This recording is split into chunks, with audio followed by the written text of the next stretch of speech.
हमारी संस्कृति, हमारे संस्कार सदा रहें हमारे साथ। सब्सक्राइब करें तिलक।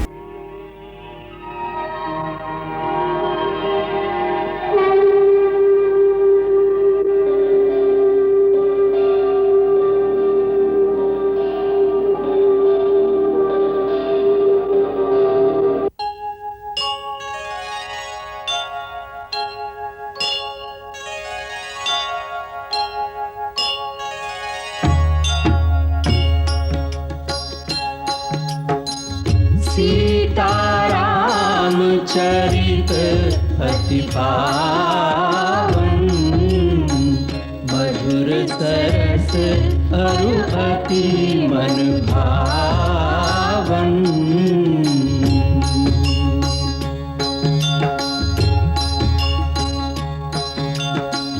पुनि पुनि कितने हो सुने सुनाए,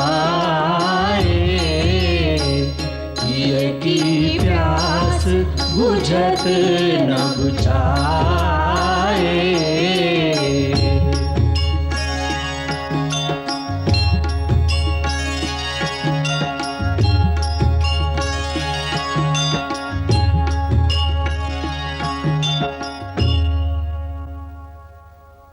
राजमाता महाराज आपके दर्शनों के लिए पधार रहे हैं।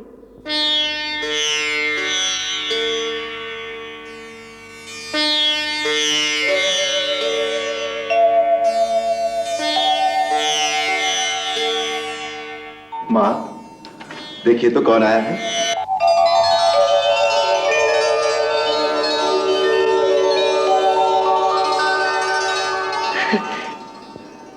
चुप चुप चुप मेरे लाल, 12 वर्ष के बाद दिखाई दे रहे हो। आंखें तरस गई थी।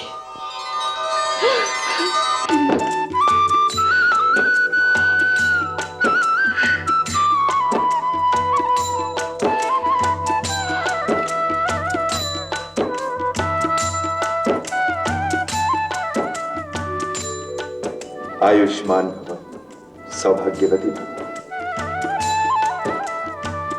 जाओ बच्चों, महाराज को प्रणाम करो। उठो।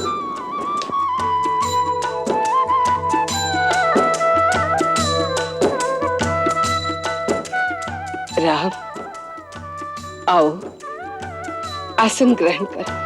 चलिए।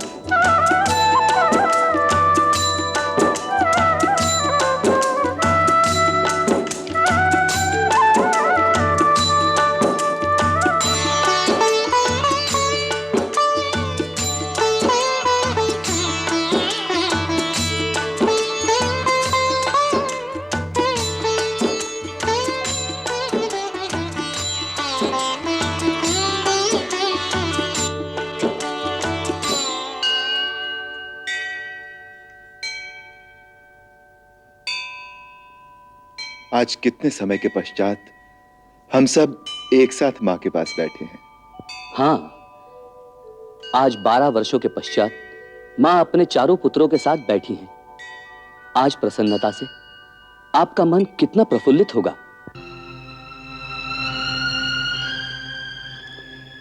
अवश्य हो सकता था, यदि मेरे चारों पुत्रों के साथ मेरी चारों बहुएं भी होती।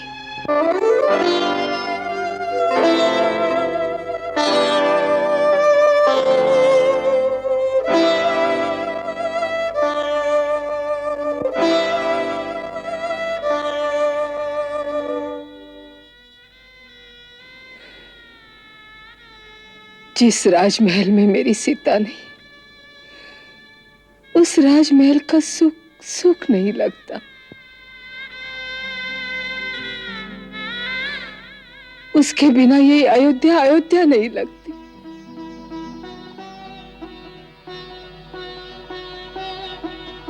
जिस दिन मैं तीर्थ यात्रा से लौट कर आई और ये सारा कांड सुना,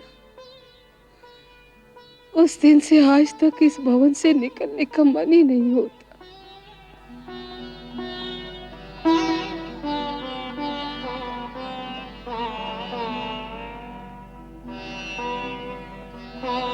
बड़ी मां, आप भैया की विवशता को जानती हैं, फिर भी इन शब्दों की चोट से आप उनके मर्म स्थान को और दुखा रही हैं।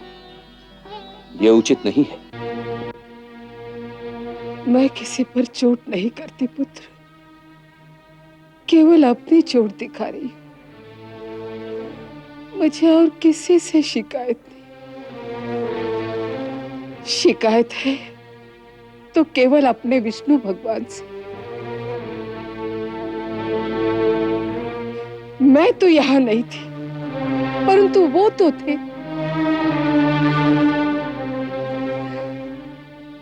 एक निर्दोष अबला नारी को चुपचाप नगर से बाहर निकाल दिया गया और वो चुपचाप रहकर सब कुछ देखते रहे। वो चाहते तो उस समय इस अयोध्या में प्रलय भी ला सकते थे। माँ, कहते हैं कि तुम भगवान हो, शायद इसलिए इतनी निष्ठुर हो, परंतु मैं तो भगवान नहीं, केवल एक मानवी हूं, एक मां हूं। मुझे इन सारी हंसियों में तेरी हंसी फीकी दिखती है।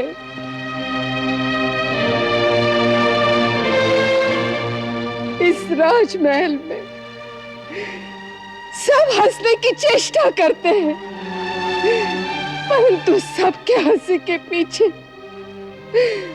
मुझे एक आश्रयहीन नारी के अश्रु भी दिखाई देते हैं।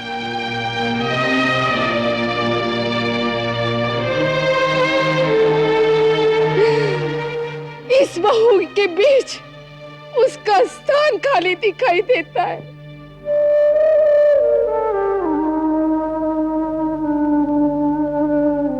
इन राजकुमारों में उसकी संतान का अभाव दुखता है। जाने वो कहाँ होगी, कैसी होगी।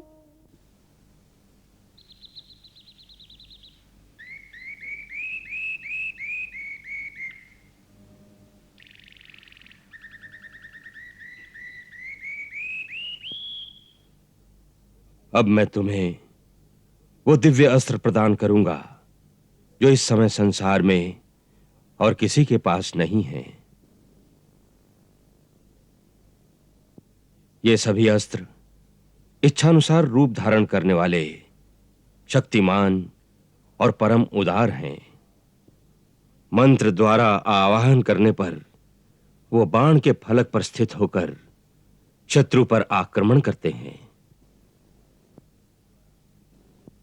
इन अस्त्रों के द्वारा तुम देवता, असुर, गंधर्व, नाग आदि समस्त जीवों पर विजय पा सकोगे। इससे पहले कि मैं तुम्हें इनके आवाहन और विसर्जन आदि के मंत्र प्रदान करूं, तुम्हें प्रतिज्ञा करनी होगी।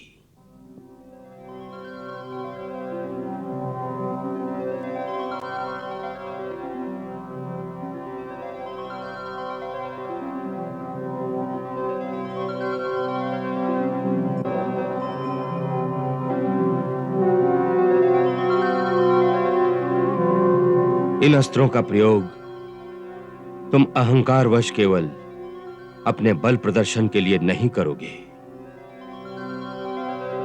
जिसने तुमसे शत्रुता नहीं की उस पर प्रहार नहीं करोगे।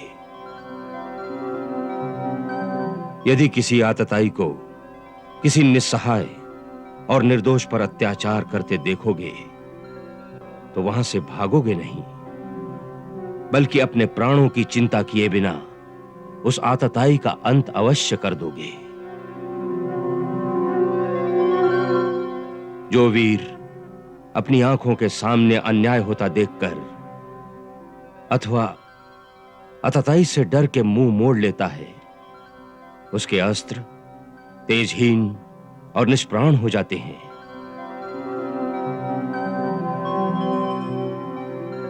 अंतिम प्रतिज्ञा। जो अपने समूह से बिछड़कर अकेला और निस्सहाय हो, जिसके वंश में आगे पीछे कोई ना हो, अर्थात जिसका पिता न हो और न पुत्र हो। वीर पुरुष ऐसे प्राणी का वध नहीं करते, क्योंकि ये पाप है। तुम दोनों इस बात की प्रतिज्ञा लो।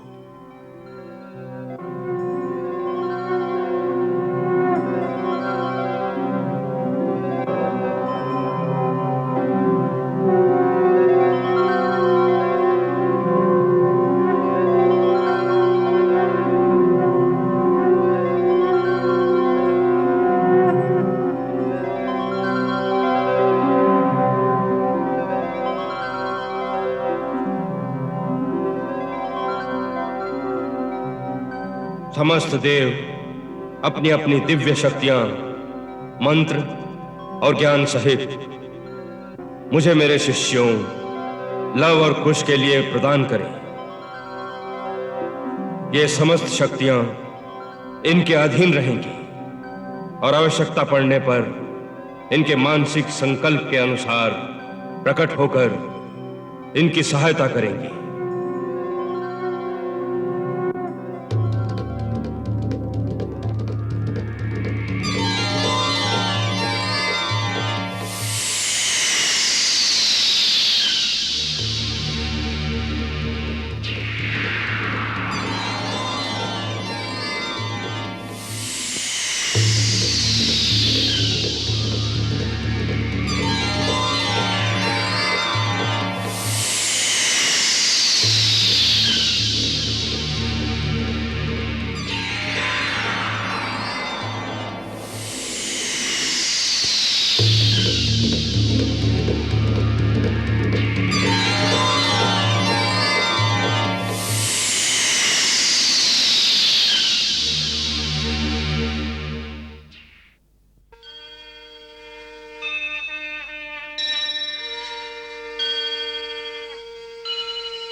कल्याण हो।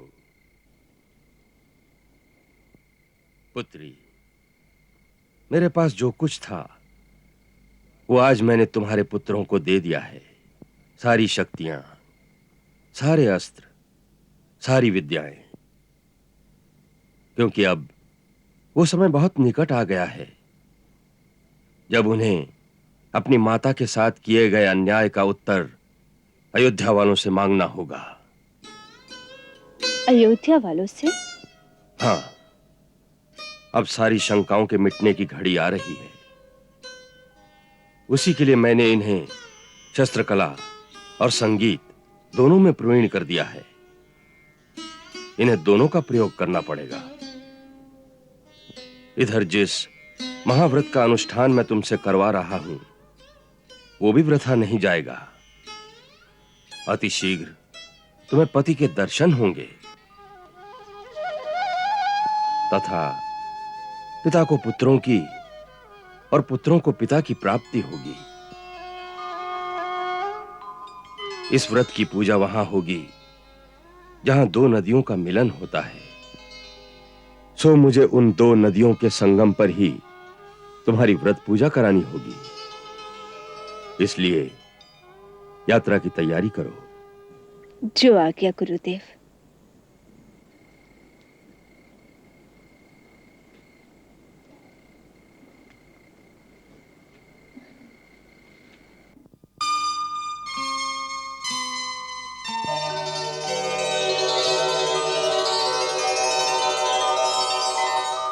माताजी, माताजी।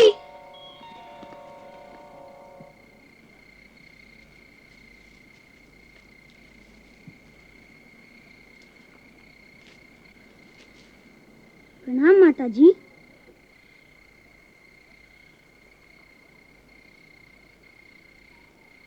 क्या बात है? माताजी, आज हमें गुरुदेव ने ऐसे ऐसे दिव्य अस्त्र प्रदान किए हैं कि संसार में कोई वीर अब हमसे टक्कर नहीं ले सकेगा। अच्छा, माताजी, हमारी विद्या सफल हो और युद्ध में हमारे लिए विजयकारी सिद्ध हो, ऐसा आशीर्वाद हमें दीजिए।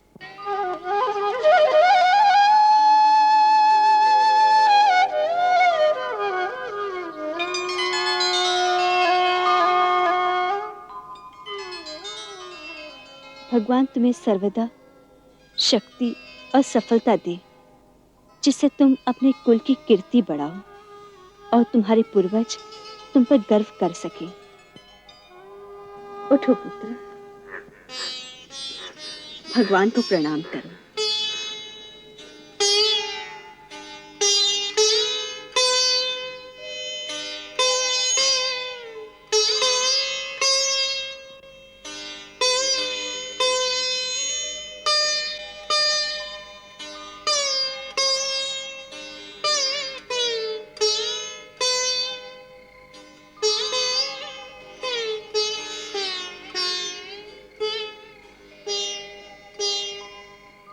माताजी, गुरुदेव ने कहा है कि वो आपको लेकर दो नदियों के संगम पर एक महापूजा करने वाले हैं।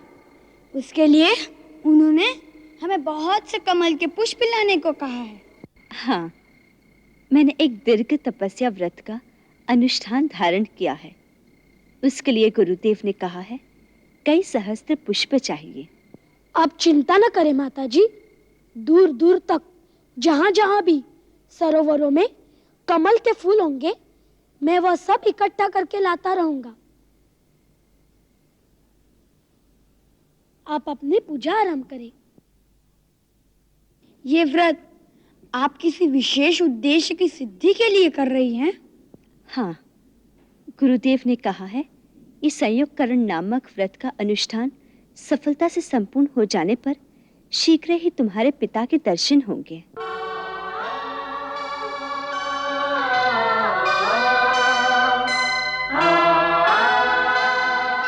हमारे पिताजी, उनके दर्शन हमें होंगे? हाँ माताजी, आज पहली बार आपने अपनी जीवा से हमारे पिताजी की बात कही है।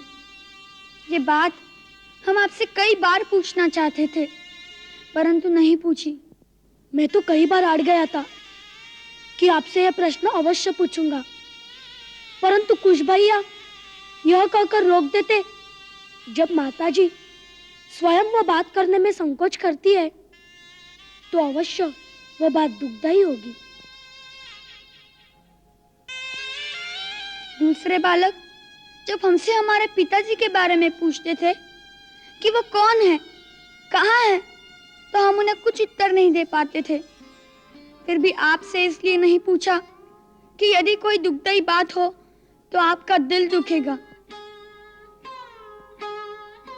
माताजी, क्या उसमें कोई दुखदायी बात है? उन्होंने आपको दुख दिया है? नहीं पुत्र, वो तो हमारे पालनहार है, हमारे स्वामी है। वो क्यों हमें दुख देंगे? फिर क्या बात है? आज जब आपने स्वयं ही बात छेड़ी है तो कृपया बता दीजिए ना कि हमारे पिताजी कौन हैं, कहाँ हैं? उनसे हम आज तक क्यों नहीं मिले?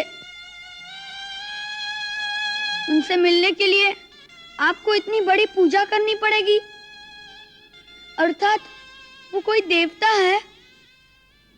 स्त्री के लिए पति तो देवताओं का भी देवता होता है।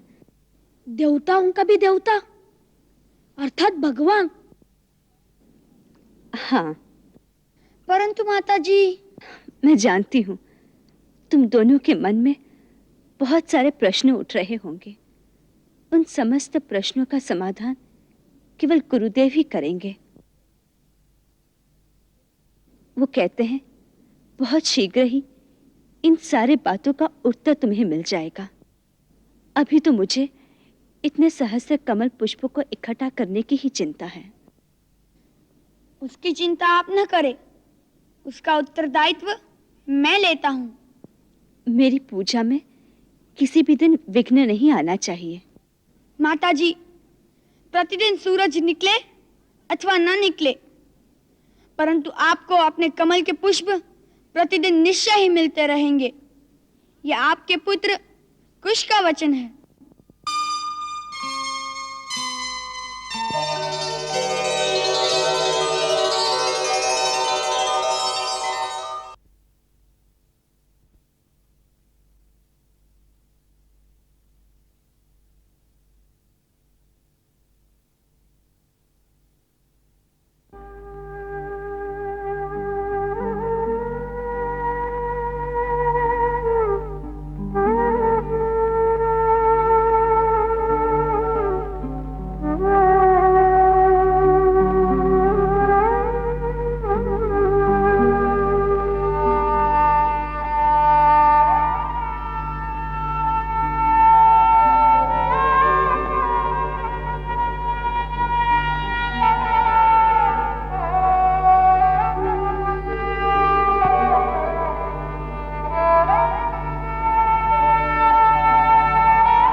आपकी आज्ञा के अनुसार यज्ञ में भाग लेने के लिए महारानी सीता की स्वर्ण मूर्ति बना दी गई है।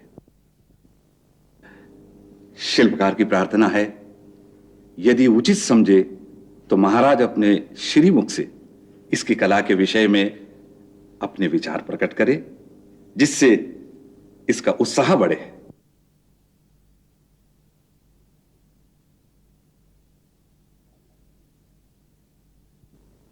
अति सुंदर। शिल्पकार ने अति सजीव मूर्ति का निर्माण किया है।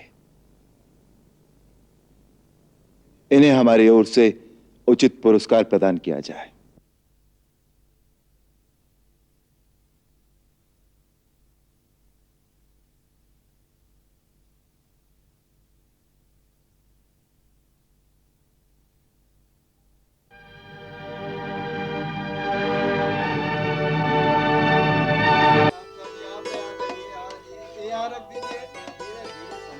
इसको इधर लाओ, उधर लेके जाओ। इसको और ऊपर, बस। हाँ बस ठीक है इतना। लक्ष्मण जी, गुरुदेव, कल प्रातःकाल यज्ञ का शुभारंभ होगा, इसलिए पूजा के घोड़े की रक्षा के लिए आज से ही सैनिक घुड़साल पर पहरा देंगे। जी। अतिथियों का आगमन आरंभ हो गया है। शिविर की उत्तर दिशा में देश देश से आए राजाओं और उनके कर्मचारियों के निवास का प्रबंध किया जाए। शिविर की पूर्व दिशा में महाराज राम के साथ अयोध्या और मिथिला का राज परिवार निवास करेगा। जी। वहीं पर एक सत्संग भवन की व्यवस्था की जाए, जहां प्रतिदिन यज्ञ के पश्चात सांझ समय महाराज राम के दरबार में समस्त राजागण और अतिथि कथा वार्ता सत्संग का लाभ उठाएं। पश्चिम दिशा में समस्त ऋषि मुनियों के लिए उनके निवास, उनके भोजन, उनके नित्य कर्मों और पूजा पाठ के लिए सारे साधन जुटाए जाएं। जो आज्ञा गुरुदेव।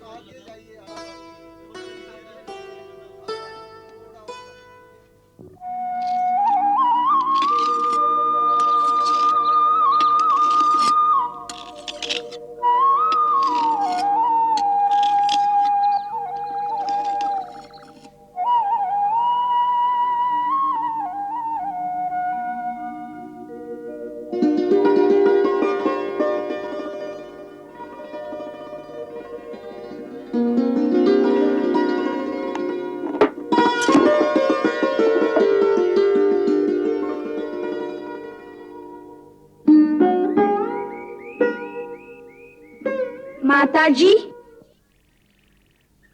आपके इस व्रत का अनुष्ठान कितने समय में पूर्ण होगा?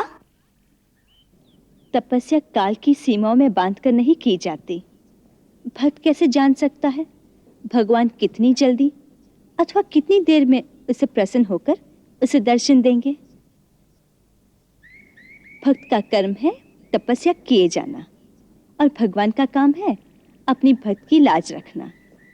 गुरुदेव कहते थे कि भगवान अपने भक्त की परीक्षा भी लेते हैं। अवश्य लेते हैं। भक्त सच्चा हो तो फिर परीक्षा से क्या डर, जितनी चाहे परीक्षा ले ले। आपकी भी परीक्षा लेंगे? हो सकता है। माताजी, आपकी पूजा आरंभ कब होगी? वो तो गुरुदेव ही जाने। वो कह रहे थे कोई शुभ मुहूर्त की प्रतीक्षा कर रहे हैं। माताजी, हमने बहुत सारे कमल पुष्पों के सरोवर देख लिए हैं। आप पूजा आरंभ कर दीजिए, हम कमल लाया करेंगे। अच्छा। तुम्हारी माता दीर्घ काल से जिस व्रत का अनुष्ठान कर रही हैं, उसकी समापन पूजा के लिए हमें स्वयं संगम पर जाना होगा। हमारी अनुपस्थिति में आचार्य देवगिरी आश्रम की व्यवस्था संभालेंगे। तुम दोनों परम वीर और तेजस्वी हो, इसलिए आश्रम की रक्षा का भार हम तुम्हें सौंपते हैं। आप निश्चिंत रहे गुरुदेव, हमारे रहते आश्रम पूर्णतः सुरक्षित रहेगा। इसका हमें पूर्ण विश्वास है कि हमारे शिष्य संसार के बड़ी से बड़ी शक्तियों से न डरने वाले हैं न हारने वाले हैं। ये स्मरण रखना, हम सर्वदा तुम्हारे साथ हैं। गुरुदेव, शिष्य तो सर्वदा अपने गुरु के बल पर ही लड़ता है, इसलिए हम अपने गुरु को कैसे भूल सकते हैं? भगवान तुम्हें सर्वदा विजयी करें। कल्याणमस्तु। हम अग्नि देवता का आह्वान करके यज्ञ की पवित्र अग्नि को प्रज्वलित करते हैं। महाराज राम से प्रार्थना की जाए कि वो अभिषेक के लिए नदी से स्वयं जल भर कर लाएं। जो आज्ञा गुरुदेव।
शूर ईशव्योति व्याधि महारथो जायतां सभेयो युवस्य यजमानस्य वीरो जायतां निकामे निकामे नः पर्जन्यो वर्षतु फलवत्यो न ओषधयः पच्यन्तां योगक्षेमो नः कल्पताम् मधुवातावृतायते मधुक्षरन्ति सिन्धवाः माध्वेर्नः सन्तोषधिः मधुनक्तमतोषसो मधुमत्पार्थिवग्वंरजः मधुजौरस्तु नः पिता मधुमान्नो वनस्पतिः मधुमास्तु सूर्यः माध्वेर्गावो भवन्तु नः।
हे कौशल देश की राजमाताओं, मैं आपका पुत्र राम इस महान अश्वमेध यज्ञ को प्रारंभ करने की अनुमति मांगने आया हूं और इसके निर्विघ्न संपूर्ण होने का आशीर्वाद भी।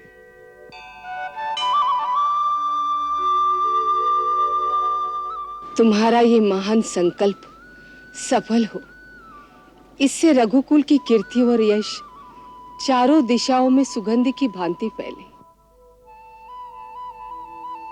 राम, तुम जो करने जा रहे हो उसे देखकर स्वर्ग से तुम्हारे स्वर्गवासी पिता और इक्ष्वाकु वंश के समस्त पूर्वज तुम पर गर्व कर रहे हैं। उनके आशीर्वाद से तुम्हारा ये महायज्ञ सफल हो।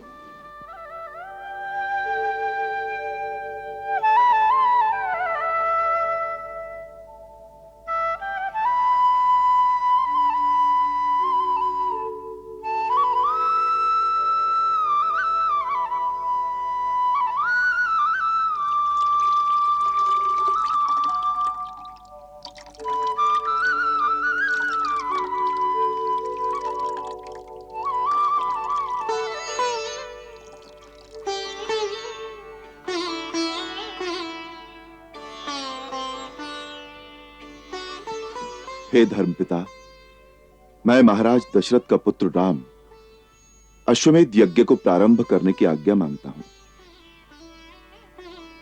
इस समय दोनों कुलों में आप ही सर्वश्रेष्ठ हैं, इसलिए आपको पिता के स्थान पर मानकर मैं आपसे इस यज्ञ की सफलता के लिए आशीर्वाद मांगता हूं।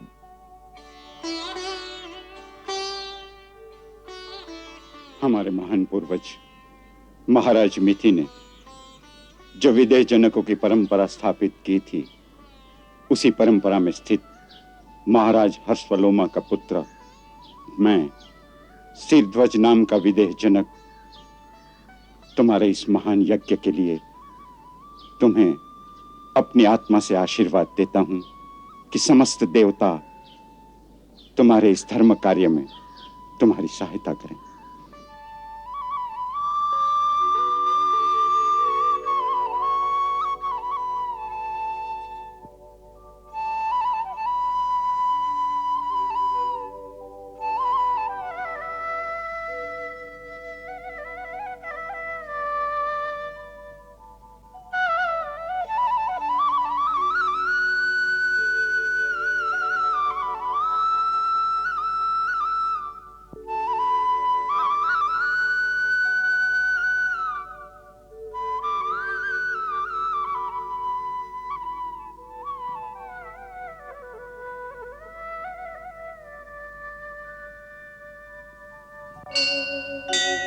ॐ आनो भद्राक्रतवो यन्तु विश्वताः अदब्धासो अपरितास उद्भिदाः देवानो यथा सदमिदब्रधे असन्न प्रायुवो रक्षितारो दिवे दिवे देवानां भद्रा सुमतिर्ऋजूयता देवानां रातिरभिनो निवर्तता देवानां सख्यमुपसेधिमा वयम् देवान आयुः प्रतिरन्तु जीवसे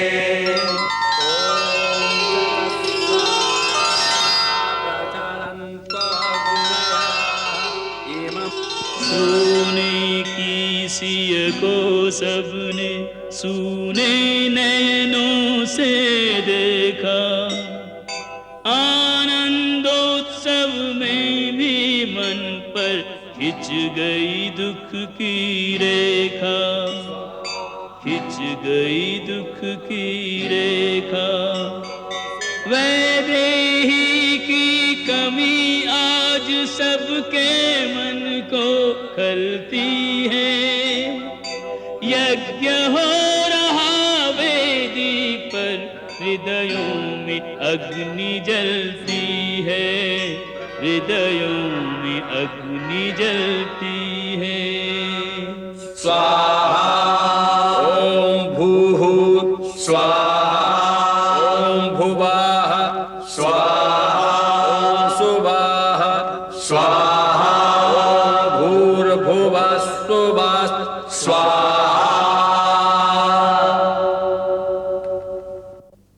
महाराज, यज्ञ के अश्व को बुला लिया जाए। लक्ष्मण, जो आज्ञा।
हे यज्ञ के महान अश्व, तुम चारों दिशाओं में रघुकुल का यश फैलाओ और दिग्विजय प्राप्त करो।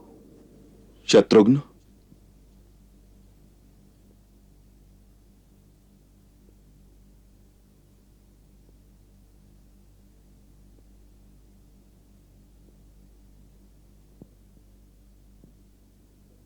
तुम अपनी सेना के साथ इस यज्ञ के अश्व की रक्षा के लिए इसके पीछे पीछे चलोगे।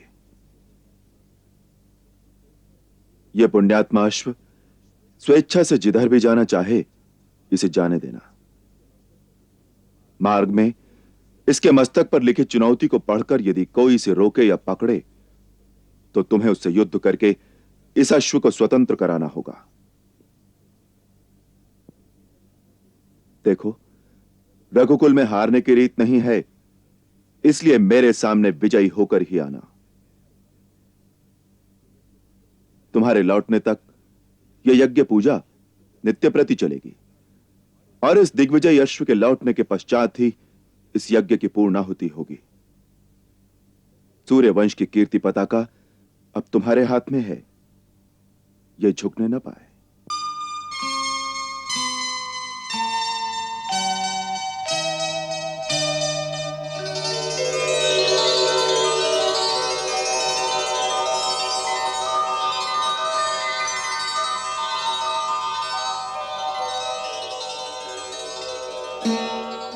जाओ, भगवान तुम्हारी रक्षा करें।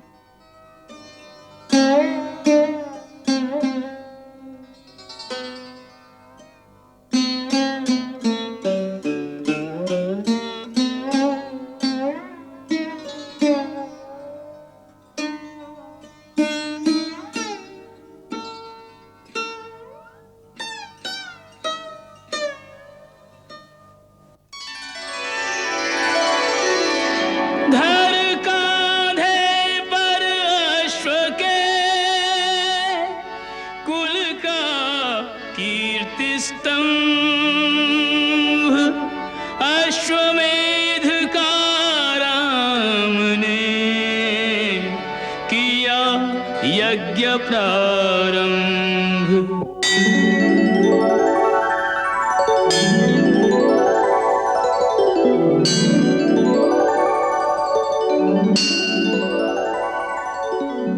मंगल भवन अमंगल हारी, जब हो सुदशरथ अजिर बिहारी।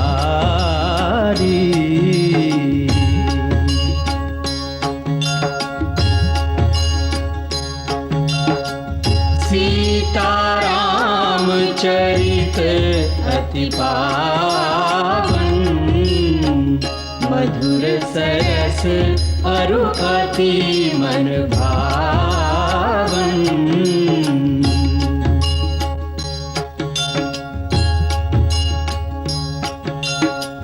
पुनि पुनि कितने हो सुने सुनाए, किया की प्यास बुझत न बुझाए।